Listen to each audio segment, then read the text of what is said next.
Confluent avec Catherine Égaud et Mathieu Lavigne.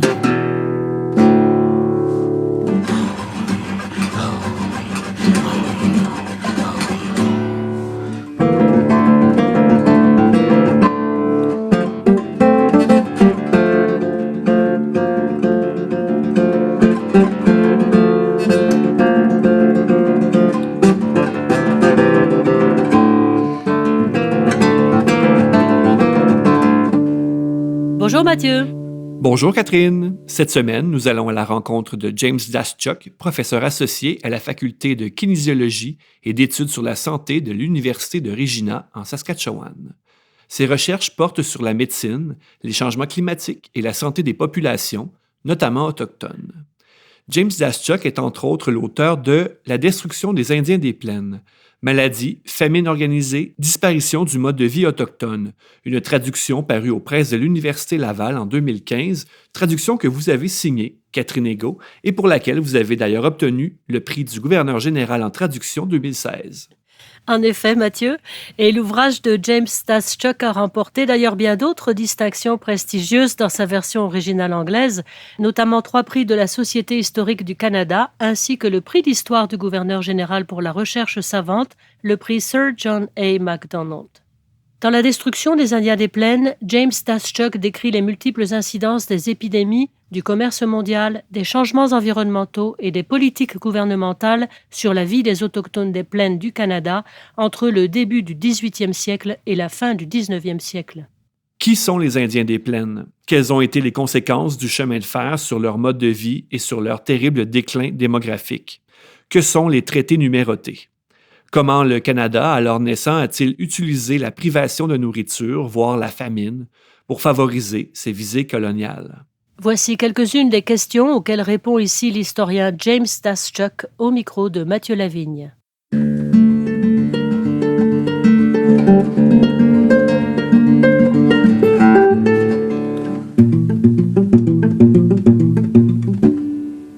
James Daschuk, bonjour. Bonjour, Mathieu. James, vous êtes un historien de la santé et plus particulièrement un historien spécialisé dans l'étude de l'impact des politiques canadiennes sur la santé des membres des premiers peuples.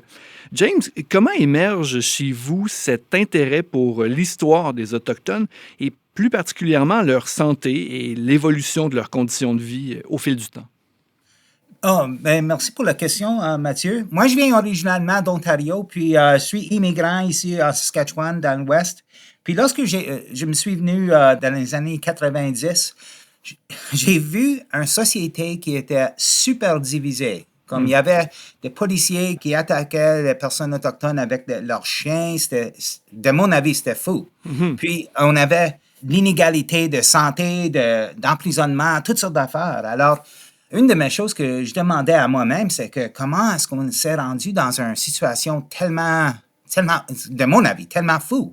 Puis, lors de mes recherches, on a trouvé qu'on a une différence d'espérance de vie, on a une différence de qualité de vie, de financement, de toutes ces affaires. Alors, moi, je voulais trouver, comme historien de santé, comme, c'est quoi les racines de ça? Comme, d'où c'est arrivé? Alors, ce que j'ai trouvé, c'est que lors de l'arrivée de nos ancêtres blancs, ici en Saskatchewan, l'arrivée de l'État du Canada, le traité, c'est ça où le grand changement s'impliquait.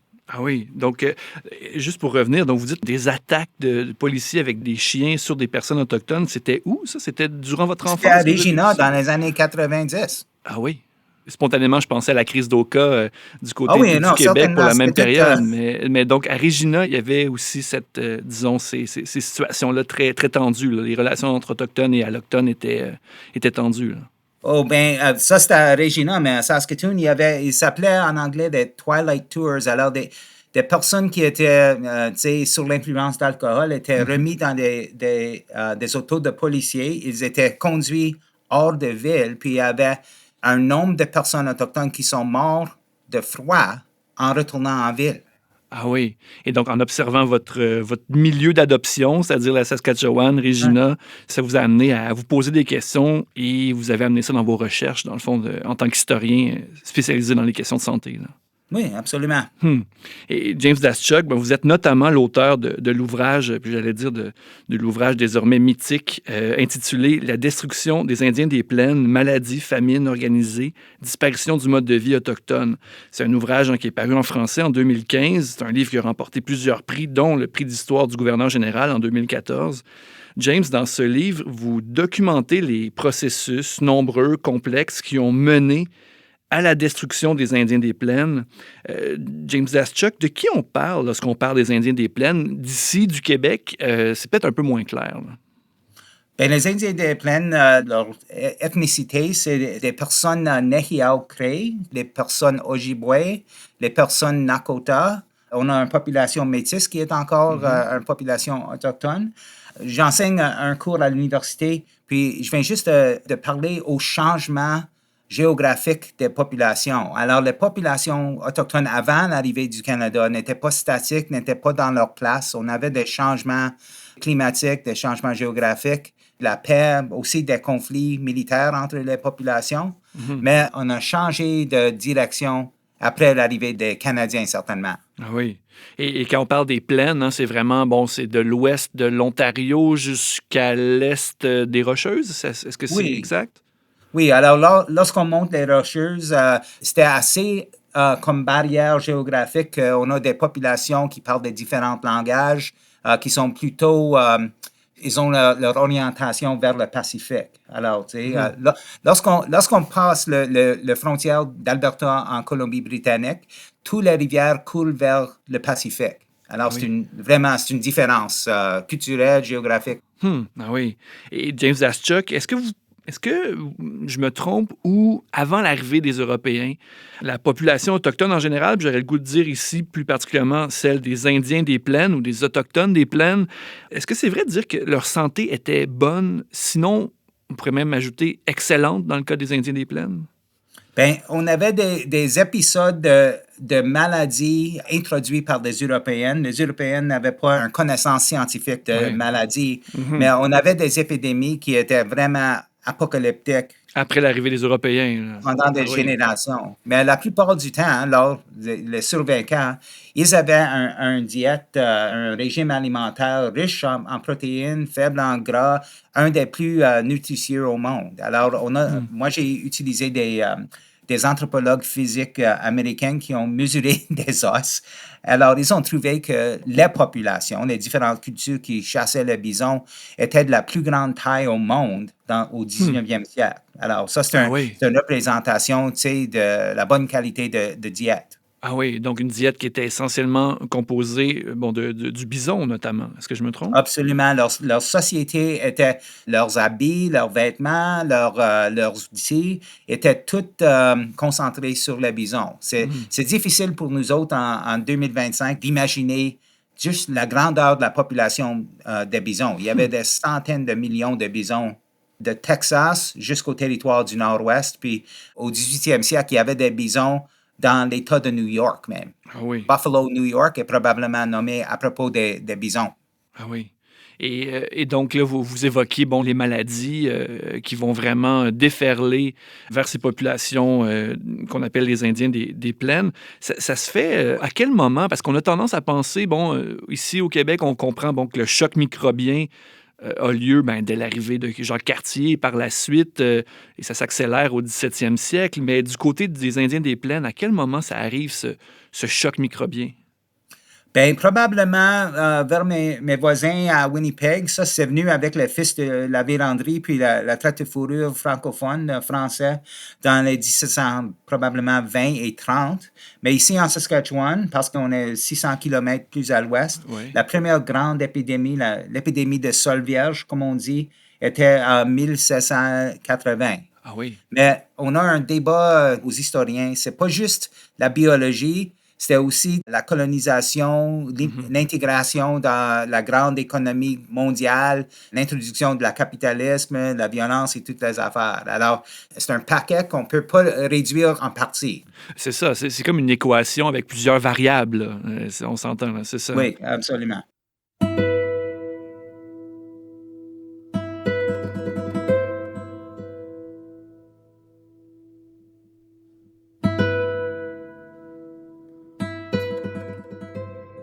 Vous évoquez à l'instant, James Daschuk, le capitalisme, cette économie globale, mondiale qui s'installe, qui s'accélère au 19e siècle. Un des symboles de ça, c'est peut-être le chemin de fer. Quel rôle a joué le chemin de fer dans la destruction des Indiens des plaines? Bien, le chemin de fer a construit l'État canadien ici dans l'Ouest. C'était comme l'os de dos du Canada. La colonne vertébrale. Mais à la même fois, oui. C'était, qu'est-ce qu'on pourrait dire, le clou dans le cercueil pour la population autochtone.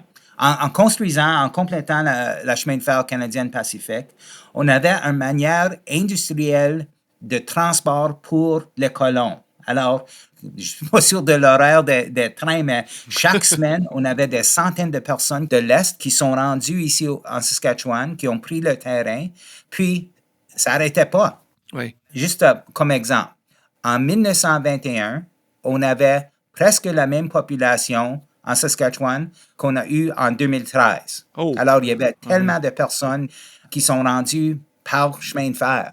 Alors, lorsqu'on a cette méthode de transport, cet instrument de colonisation, la population autochtone, il n'y avait pas de chance. Mais à la même fois, M. MacDonald, qui est le premier ministre, qui était en charge avec la politique nationale de compléter le chemin de fer canadien-pacifique aussi vite que possible, il s'est rendu comme superintendant général des affaires indiennes. Oui. Alors, il avait 2 portfolios de premier ministre, mais aussi il était en charge de l'administration des affaires autochtones. Puis, ce que son rôle était, c'était de contrôler la population, de les déplacer hors de la région où on avait l'expansion économique avec les colons, puis essentiellement de les emprisonner à leur réserve. Oui, parce que là, il y a plusieurs politiques qui vont être mises en place, entre autres un système de passe, c'est bien ça, qui vont être instaurés dans les réserves. Donc, on va contrôler les déplacements des communautés autochtones. Absolument. Puis ça a pris le plancher pour trouver de la nourriture. Il fallait avoir un pass pour aller faire la chasse. Un système de permis a créé une barrière pour l'entrée dans l'économie agriculturelle, l'économie commerciale. Même aux années 1960, j'ai parlé aux aînés, puis il fallait avoir des passes dans les années 60. C'est fou. Pour sortir de la communauté, pour sortir de la réserve, là. Oui. Alors, oui, le système de passe, comme j'ai dit, probablement a eu tranquillement dans les années 50, mais moi, j'ai trouvé des documents en 1956 à Saskatoon où quelqu'un qui faisait une exposition au musée demandait pour un laissez de passe pour 3 personnes pour 5 journées pour se rendre à la musée. Ah oui, encore dans les années 50, là, c'est hier. Là. Ah oui. Ouais. Et on a parlé du chemin de fer James Daschuk, mais il y a le cheval. Bon, dans la mythologie, dans les films western, on voit les Autochtones des plaines sur les chevaux. Mais moi, en vous lisant, là, j'ai compris que le cheval, en fait, il arrive d'ailleurs. Là. C'est pas lié directement, originellement, à la culture des Autochtones des plaines. Là. Non, c'est une adaptation avec une espèce européenne. Alors, les chevals autochtones ici, probablement, avaient leur origine en Mexique, en Nouvelle-Mexique. Puis, c'était introduit par les Espagnols, les colonisateurs au sud. Puis, il y avait une révolution autochtone aux années 1680, le révolte des Pueblos, où ils ont mis les Espagnols à la porte pour une génération. Puis c'est vraiment ça, le commencement de la partage des chevaux, puis aussi la technologie pour être équestrienne. Ah oui. Et j'imagine que le cheval aussi a dû jouer un rôle dans la propagation des virus qu'on évoquait tout à l'heure, parce que là, les distances se raccourcissent en quelque sorte en étant sur les chevaux. Là. Absolument. Moi, j'ai une hypothèse que le transport de cheval, c'est une hypothèse, je ne peux pas le prouver, mais on avait un assaut épidémique au sud de l'Alberta avant l'arrivée des premières Européennes. Alors, tu sais, il fallait avoir un contact bactérien ou de virus pour se rendre dans le sud-ouest américain jusqu'en Alberta. Ah oui. Et James Daschuk, quel est le pourcentage de personnes autochtones des plaines, des Indiens des plaines, qui sont décédés de ce choc microbien? L'effondrement de la population est énorme. Est-ce qu'on peut le quantifier? Ben, c'est difficile parce qu'on n'avait personne pour faire des census, Oui. mais le consensus des académiciens, c'est peut-être 80% aux premières épidémies. Alors, l'idée avec ça, la mortalité apocalyptique, comme j'ai dit, c'est l'origine de l'affaire, c'est que la population autochtone n'avait pas d'animaux domestiques. Nos ancêtres, c'est en Europe, en Eurasie, en Afrique. Ça fait 12 000 ans qu'on habite avec nos bétails, Les animaux, avec ben nos oui. vaches, avec nos animaux. Alors, dans ce temps-là, dans les siècles et les siècles, on avait un échange de virus entre l'humanité et nos animaux. Alors, variole, le maladie le plus dangereux au monde, leur évolution était entre l'interaction entre l'humanité et les vaches. Même tuberculose a une connexion zoonotique entre les vaches et les humains. Ah oui. Alors, c'est pour la population autochtone ici en Saskatchewan, parce qu'ils n'avaient pas l'expérience avec le virus, comme par exemple le variole, tous les niveaux de société, les aînés jusqu'aux enfants, jusqu'aux bébés, n'avaient pas de défense D'anticorps ou naturelle par d'immunité, ben oui. expérience. Puis, je fais souvenir à mes étudiants. Souvenez-vous de COVID-19. Oui, ben oui, Nous ben autres, oui. on était une population de sol vierge. Donc, le virus s'est diffusé à grande échelle, ben oui. Ouais. Et James Dasychuk, on a évoqué tout à l'heure là, l'importance du bison dans l'alimentation, je dirais même dans la culture des Indiens des plaines. La fin du bison est une variable majeure dans l'équation qui explique la destruction de ces populations. Qu'est-ce qui explique cette disparition du bison au 19e siècle?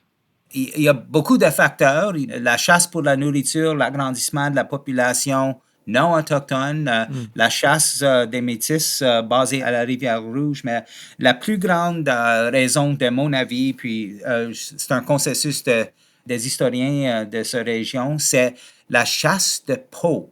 Les Américains avaient un chemin de fer 10 ans avant la nôtre. Alors, lors de l'arrivée de la chemin de fer, on avait des chasseurs, puis ils chassaient des bisons autant qu'ils pouvaient, puis tout ce qu'ils voulaient, c'est leur peau. Pour avoir le cuir, ils envoyaient les peaux à l'Est pour les manufactures, pour des choses comme ça. Alors, c'était une industrie vraiment lucrative parce qu'on avait juste à mettre au feu le bison. Mais c'était totalement insoutenable parce qu'il y avait tellement de personnes qui tuaient des bisons et ne pensaient pas au futur, mais c'est encore un aspect de capitalisme, right? Ben c'est ça, exactement. Parce qu'on prenait le bison, entre autres, pour faire des courroies dans les machines industrielles, entre autres en Angleterre, hein, c'est ça? Où on en faisait des ceintures et des objets qui étaient exportés un peu partout dans le monde. Là. Oui, puis même après la complétion de la chemin de fer, ils utilisaient les os pour des assiettes, pour des céramiques, en anglais, fine bone china. Ils mettaient de la poudre des os dans la poterie. Ah oui. Alors, il y avait un échange mondial d'os. Et le bison disparaît vers quelle année environ? Bien, actuellement, ici, à cette région-ci, c'était pendant l'hiver de 1877-78. Alors, on avait des polices montées du Nord-Ouest. C'est l'origine de la GRC. Puis, ils avaient des médecins. Puis, lors de la printemps de 78, ils faisaient leur rapport, puis ils disaient comme tout a changé depuis l'automne. Pendant l'hiver, on ne voyait pas les populations, ils ne visitaient pas les postes de police. Mais en revenant le printemps de 78, le monde était affamé, ils étaient malades, ils ne pouvaient pas trouver des bisons. Puis pendant 2 hivers, on avait la situation El Niño. Ça affecte notre climat ici dans l'Ouest. Oui. Alors pour 2 années, à la fois, probablement 76, 77, 17 et 77, 78, il n'y avait pas de neige. Alors, les bisons, ceux qui survinquaient, ils ne faisaient pas leur migration régulière. Oh, oui. Puis, le monde avait de la misère. Mais après 78, on n'avait pas de bisons, un chasse de bisons soutenable ici. On trouvait quelques-unes seules, mais la population qui dépendait sur les bisons pour leur diète depuis des siècles et des siècles, ont perdu comme dans une espèce de mois.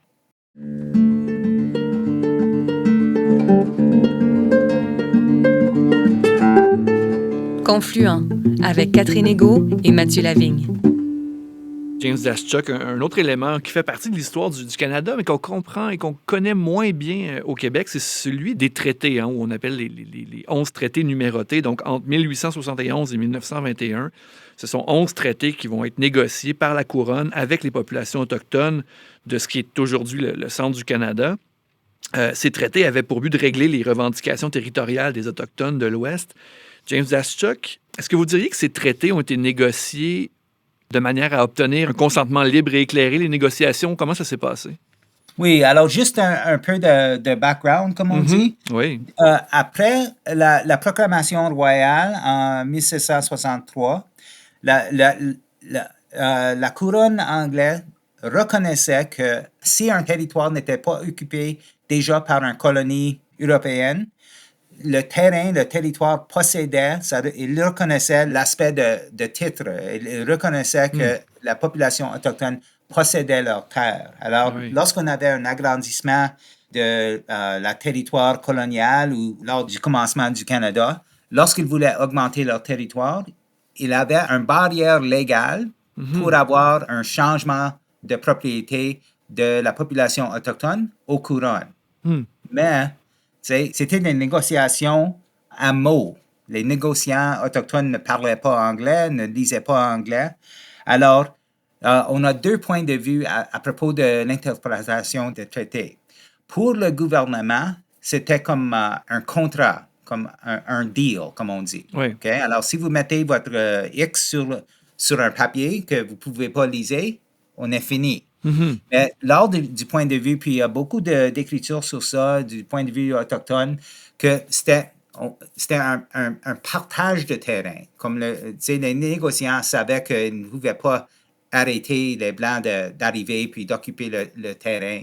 Alors, un de mes collègues ici à Saskatchewan, Harold Johnson, disait que c'était comme une adoption. Alors, c'était une création de famille.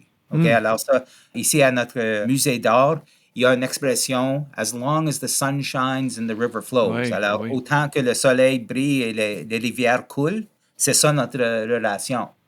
Alors, lors des négociations, puis à ce temps, il y avait juste probablement 200-300 policiers représentants de la pouvoir de l'Empire britannique ici dans l'Ouest. Il y avait des dizaines de mille de guerriers autochtones. Alors, les négociations étaient vraiment, je dirais, de nation à nation, de position de pouvoir sur les deux. Alors, à Fort Carlton, juste au nord de Saskatoon, en 1876, les négociants disaient comme, OK, on sait que vous venez, on sait que vous allez établir l'agriculture, mais on sait aussi que si vous établissez des fermes, qu'on ne va pas pouvoir chasser les bisons dans le futur. Alors, on veut une certainité à propos de l'alimentation. Aussi, on veut de l'aide pour établir de l'agriculture. Ils étaient d'accord à changer leur mode de vie. Ah oui. Mais lors de la disparition des bisons, c'était pas une équation égale. Le gouvernement canadien avait tout le pouvoir. Le côté autochtone ont perdu leur pouvoir. Alors, c'est ça où la relation est devenue... inégale. C'est ça. Parce que dans les traités, ce qui était négocié, entre autres, il y avait des rations de nourriture. Il y avait aussi de l'accès à des soins de santé, l'accès à certains soins de santé dans certains traités, je pense, étant donné que la situation des Indiens des Plaines était déjà très difficile, rendue aux années notamment 1870. Là. Oui, mais aussi, on avait, de la point de vue de la population autochtone, ils avaient des bonnes connaissances, comme vous avez dit, la soin médical. Ils venaient juste d'expériencer la dernière grande épidémie de variole. Il y avait probablement 3 500 personnes qui sont mortes de variole en 1869-70. Alors, les négociants savaient que si vous venez, vous allez amener vos maladies. Alors, si vous avez vos maladies, on veut votre médecine. Alors, même pendant la période de traite de fourrure, les personnes acceptaient des vaccins. Ils savaient que les maladies venaient avec les Blancs, mais les Blancs avaient des médicaments pour améliorer la situation. Ah oui. Et on évoquait un peu plus tôt là, les rations de nourriture. Vous avez donné des entrevues, James Daschuk, où vous soutenez que la nourriture a quand même été aussi un outil colonial puissant pour le Canada. Dans quel contexte, comment la nourriture est devenue un outil de la colonisation? Bien, premièrement, on a parlé à propos de la sécurité alimentaire garantie dans les termes du traité. Alors, lors du famine, puis vraiment c'était une famine, il y avait des centaines de personnes qui sont mortes. Je n'ai pas les nombres, mais on sait qu'on a la famine de l'Alberta du Sud jusqu'au Manitoba à propos du perte de bison. Alors, une des choses, c'était à la même fois que le commencement du projet de chemin de fer. Alors, comme j'ai dit, McDonald était en charge des deux projets. Puis, parce que le gouvernement a pris la responsabilité pour la sécurité alimentaire, ils ont forcé les personnes qui n'étaient pas rendues au traité. Au commencement de la famine, il y avait probablement 50% de la population autochtone qui ne sont pas rendus en traité. Qui n'avaient pas signé de traité, ah oui. Oui, ils ne sont pas rentrés. On va voir comment ça marche, puis peut-être on va se rendre ou non. Mais au commencement, comme j'ai dit, au commencement de la famine, il fallait rentrer au traité pour avoir de l'aide humanitaire. Alors, on a trouvé que lors de 18 mois après le commencement de la traité, presque toute la population, au moins 50%, se sont rentrés au terme de traité. Puis, ils étaient sous la pousse du gouvernement, puis ils ont été soumis sur des réserves. Alors, vraiment, c'était comme un grand changement, mais à la même fois, on a la construction de la chemin de fer. Ah oui. En fait, c'est ça. C'est que dans le fond, il y a même eu des moments, je crois, où le gouvernement retenait la nourriture pour pousser les Autochtones à signer les traités, là. Absolument. Puis même après qu'ils sont rentrés au traité, si on avait des personnes qui questionnaient l'autorité, des agents indiens, des autorités canadiennes, ils avaient leur nourriture retenue. Alors, le chef Poundmaker, c'est vraiment une figure héroïque pour la population autochtone ici en Saskatchewan. Il demandait à parler au commissionnaire d'affaires indiens ici, Edgar Dewdney, puis d'autres fonctionnaires. Puis, le journal à Battleford, le Saskatchewan Herald, disait que toute sa communauté était affamée pour une semaine, juste en demandant, souvenez-vous des termes de notre traité, ça fait juste quelques années. Alors, c'était un niveau de contrôle vraiment haut, puis les agents des Indiens étaient aussi nommés comme des juges. Alors, un agent indien pouvait donner un charge à quelqu'un sur le réserve, mais aussi lui trouver coupable. À la même fois. Alors, on n'avait pas de l'égalité de justice, on n'avait pas d'égalité comme même d'alimentation. Il y a même eu des moments, James Daschuk, dans votre livre « La destruction des Indiens des plaines », vous évoquez que, alors que certaines communautés autochtones de l'Ouest étaient en manque de nourriture, vivaient une famine, de la nourriture pourrissait dans les entrepôts gouvernementaux, là. Oui, parce que le principe d'organisation pour le système alimentaire était économie. Alors, de le faire autant cheap qu'on pouvait. Alors, on avait des niveaux. Je pense qu'un des niveaux était comme, qu'est-ce que c'était? 8 onces de farine par jour et 4 onces de viande, de bacon ou n'importe quoi, de porc salé par jour. Alors, les agents, les instructeurs de fermiers, les fonctionnaires canadiens avaient des règles vraiment strictes de ne pas donner plus qui était réduit aux règles.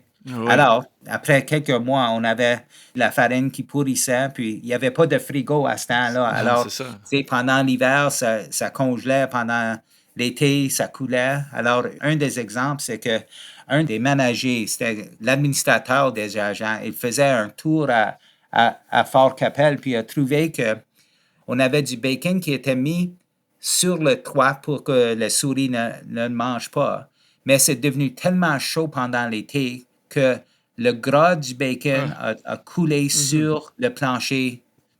Le gras fondu, là, ben oui. Oui, c'est fondu. Puis, les personnes, ils ont mangé, ils ont donné de la nourriture. Alors, on a des expériences des personnes qui sont empoisonnées de marcher du bacon qui était pourri, n'importe quoi. Ah oui. Et James Daschuk, devant ces injustices, devant une telle crise sanitaire, quelles ont été les stratégies de survie déployées par les Indiens des Plaines? Bien, c'était un stratégie, comme j'ai dit, il demandait, pour la justice des autorités. Une des choses qu'il faisait, c'est que si le monde, après 1885, après la résistance métisse, la population Première Nation vraiment était punie d'un moyen plus fort que la population métisse. Alors, une des choses que la population qui avait des ancêtres, on avait une centaine d'années où on avait des Européennes ici, on avait des communautés où la majorité, comme à Cumberland House à l'ouest de Saskatchewan, ils ont abandonné leur statut indien puis ils sont devenus métis. Alors, s'ils pouvaient prouver qu'ils avaient un ancêtre blanc, ils pouvaient changer légalement leur statut légal. Alors, ça, c'était une chose. On a un changement légal, puis les Métis avaient leur expérience de racisme et de pauvreté, mais c'était vraiment différent que les Premières Nations. Aussi, ceux et celles qui étaient aux réserves continuaient, après 1885, même les cérémonies religieuses étaient criminalisées, comme le Sundance, comme on dit ici, était une affaire criminalisée. Alors, ce qu'on voit, c'est qu'on a des générations de cérémonies qui se passaient tranquillement dans le bois, là, hors de la point de vue des autorités canadiennes. C'est ça, en cachette, là, ben oui. Oui. Alors, puis, je parlais à un aîné juste hier, puis lorsque, le blanc, le représentant du gouvernement, s'en venait aux réserves, les jeunes partaient dans le bois, comme ils se cachaient.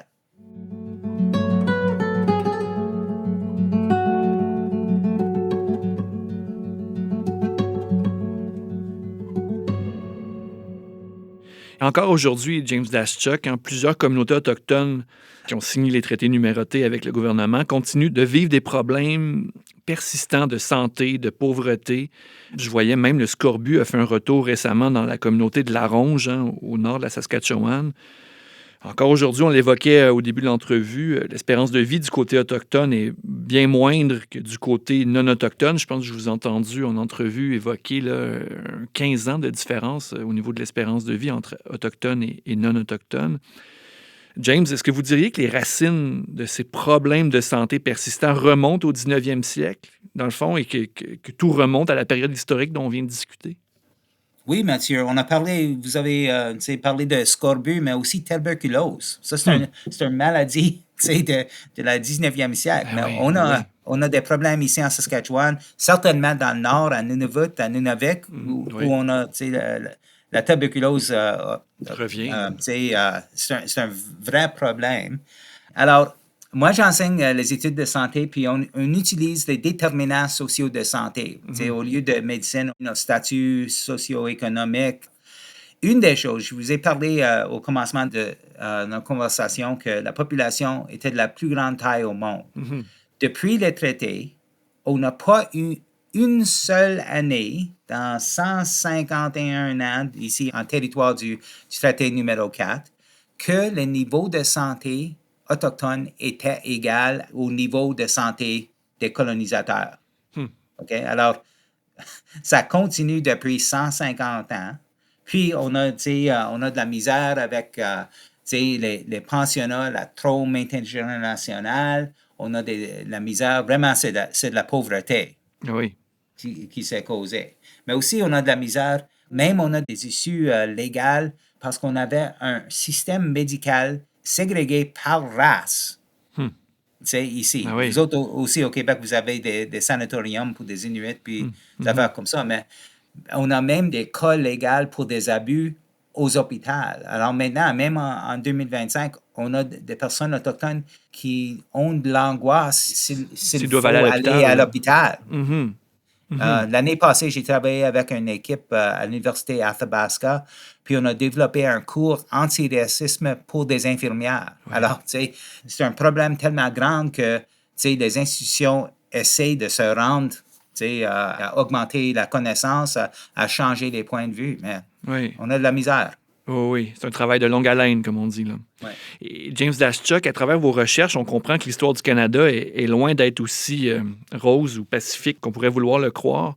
Donc, le Canada possède son propre passé impérial. Certaines lois encore en vigueur, on pense à la loi sur les Indiens, témoignent que ce passé-là s'accorde pas mal au présent. Comment, dans l'Ouest canadien, du côté des non-autochtones, on vit cette redéfinition de soi ou cette redéfinition de l'identité canadienne, ou en tout cas cette vision plus nuancée de son histoire? pour la population non autochtone. Exact. Je pense qu'on était enseigné, c'est lors de notre éducation, que le Canada, c'est un pays humanitaire. On n'est pas, rentré dans la grande gloire comme les Américains, mais on aide nos voisins. On a développé on est un du bon système monde. Oui, on a développé un système de santé universel, mais je viens juste de dire que c'était ségrégé par C'est race. nuancé. Oui, alors ça fait peut-être un décade, 15 ans que vraiment on a qu'est-ce qu'on pourrait dire, un assaut sur notre identité traditionnelle. J'ai un collègue autochtone, Sylvia McAdams, c'était un des développeurs du mouvement Idle No More. Puis elle m'a introduit l'idée que notre société canadienne, c'est une société de colonisation, d'occupation. Comme elle m'a dit, c'est pas vraiment différent en qualité que l'Afrique du Sud ou Israël, où on a une population qui s'est venue, ils ont déplacé la population autochtone, puis ils sont en charge. Ouais. Alors, c'est pas notre... c'est dur à encaisser, là. Oui, exactement. C'est ça. Et comment les gens réagissent du côté non autochtone, comment la population en Saskatchewan réagit à cette nouvelle perception d'elle-même, là? Bien, c'est intéressant. Lorsque je fais mes présentations, je vois des yeux comme très grands, comme quoi? Qu'est-ce que tu nous dis? Comme c'est un choc. Oui.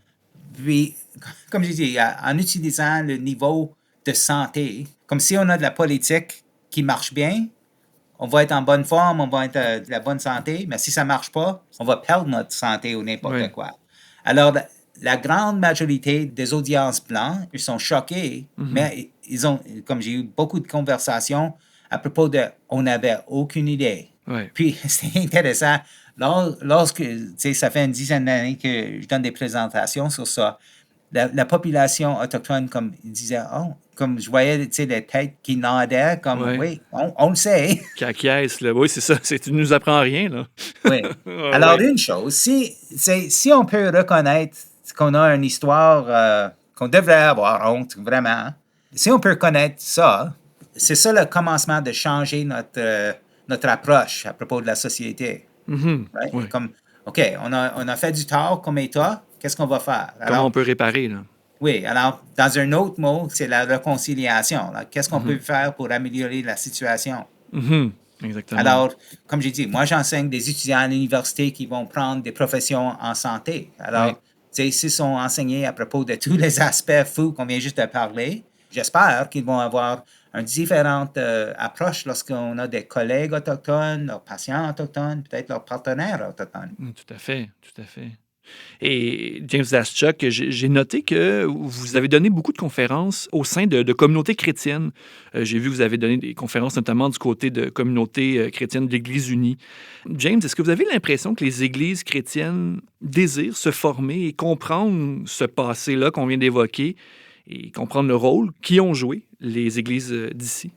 Oui.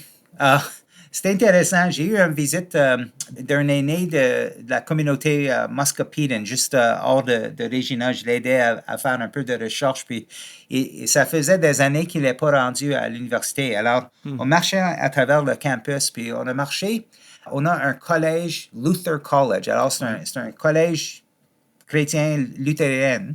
Puis, ils ont organisé un cours avec un aîné pour enseigner leurs étudiants.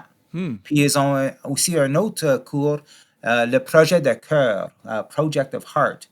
Puis ce qu'ils essaient de faire, c'est d'augmenter la connaissance de leurs étudiants et les personnes de la communauté à propos des issues qu'on vient juste de parler. Oui. Alors, juste à côté de la collège luthérienne, on a un collège jésuite qui s'appelle Campion.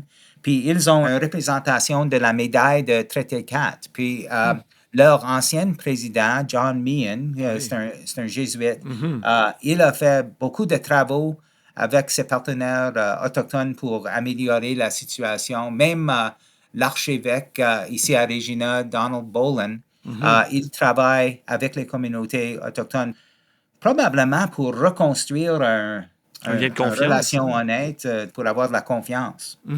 Oui. Mais ça va prendre, de mon avis, ça va prendre du temps, mais on est dans une situation fou pour 150 ans. Alors, si ça prend quelques années. C'est ça Je pense que qui- ça va ouais. sûrement prendre autant d'années pour réparer, là, pour retisser Oui. des liens. Là. Ah oui.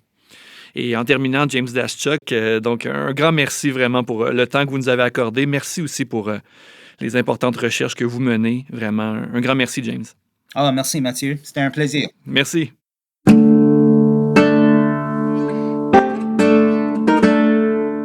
Un grand merci à l'historien James Daschuk pour ses recherches importantes et pour cet ouvrage incontournable qu'est La destruction des Indiens des Plaines, publié en français aux presses de l'Université Laval. L'émission Confluent est portée par Mission Chez Nous, organisme de solidarité chrétienne avec les premiers peuples. Pour en savoir plus, www.missioncheznous.com. À la semaine prochaine, Catherine. À la semaine prochaine, Mathieu.